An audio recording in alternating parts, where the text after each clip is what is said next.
can't believe I'm saying this, but you're looking at a $60 e-reader from a company named XTEINK running Doom, which is ridiculous. This thing has no backlight, no touchscreen. The processor inside is basically the kind of low-power chip people use for DIY gadgets and smart home sensors.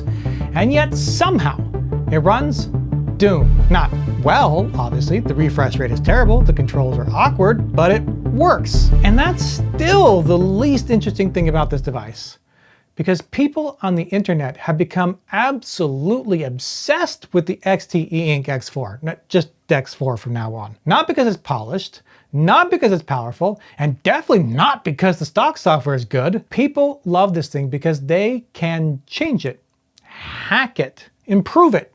And somewhere along the way, this quirky little e-reader device developed one of the most interesting gadget communities on the internet. On paper, the X4 sounds terrible. This is not a Kindle competitor in the way most people usually think about with e-readers. It doesn't run Android or really any OS, not like you're probably thinking anyways. And so there's no Kindle store, there's no app ecosystem, there's no fancy color screen, there's not even a backlight at all. If you want to read in the dark, your options are either turn on a lamp, spend more for the magnetic booklight thing, or don't read after all. The hardware itself is even incredibly simple. You get an e-ink display, Wi-Fi technically exists, and you'll find a micro SD card slot. And bonus points, the company actually included a 32 gig micro SD card, which is big enough to hold millions of books, so plenty of space. There's a USB port, and that's about it. You don't even get a touchscreen, just a bunch of buttons. The stock software is also not very good. To be fair, it's gotten better since the device first released, but even today, it still feels like a device that expects you to figure things out rather than a device that helps you. The physical buttons are a perfect example. In some parts of the interface, you just kind of have to learn what they do through trial and error. You press a button, wait for the e-ink screen to refresh, discover that wasn't the button you wanted, and then try another one. And it doesn't help that some of these long buttons here are actually two buttons in one. Navigation works, but it feels more complicated than it should. The settings are sparse, some features feel half-finished. Honestly, this whole thing has lingering beta energy. That's a problem because e-readers are supposed to disappear. The best e-reader software is, well, software you never think about. This thing's stock software makes you think about it a lot. Normally, software this bad would kill a gadget, but people absolutely love this thing. It has two huge advantages. First, it's tiny, like super tiny. Look at this thing. It's not quite tiny enough to fit on the back of a regular iPhone like all the marketing pictures seem to suggest. It's like, if you can get it like this, you can almost get it to stick. It's tiny enough though that it will fit in your pocket next to your phone if you have guy pants, and that means you can take it with you just about anywhere. That's what makes this a good e-reader, because the best e-reader is the one you actually have with you. Second, the community firmware scene around it is incredible. You remember how I said the software on this thing is bad? It is, but it doesn't matter. Since it's unlocked, you can change that in practically one click. People quickly realized this inexpensive device had good enough hardware. And that combination of so cheap almost anyone can buy it, good enough you don't regret buying it, and unlocked and hackable created the perfect situation where suddenly everybody wanted one just to mess with it. The internet basically adopted the X4 and started turning it into the e-reader people wanted it to be.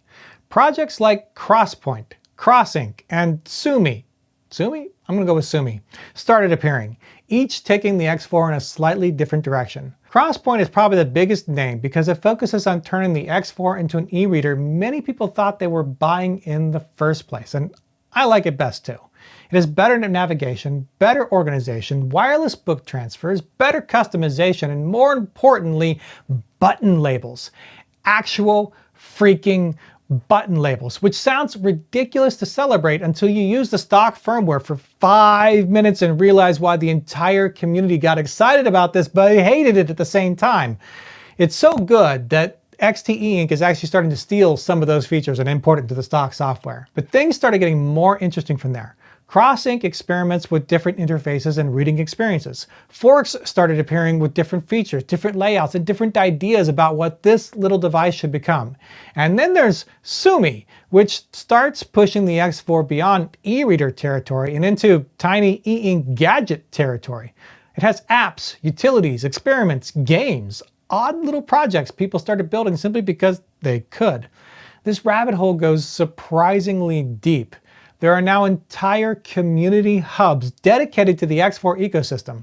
Sites like readme.club collect firmware guides, setup walkthroughs, wallpapers, feature comparisons, and recommendations because there are now so many different ways to customize this little thing that users really need help figuring out where to start. That's kind of amazing when you remember we're talking about a $60 e-reader powered by an ESP32. By the way, if this kind of off-the-wall gadget rabbit hole is your thing, that's basically this entire channel at this point.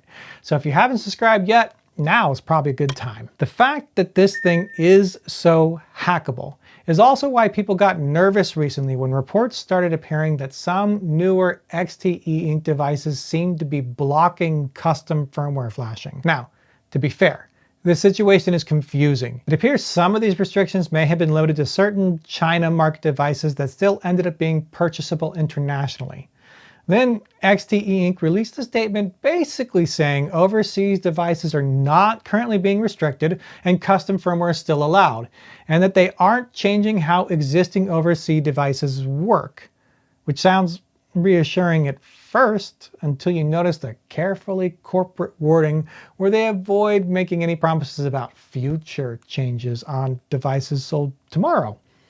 Existing devices won't be locked doesn't mean tomorrow's devices won't be locked. That uncertainty is the important part here, because the community firmware scene is not some extra bonus feature people discovered later. It's the very reason this thing became popular at all. People aren't buying the X4 because the stock experience is amazing. It's not. They're buying it because it feels open and experimental and hackable, like it's actually mine for once.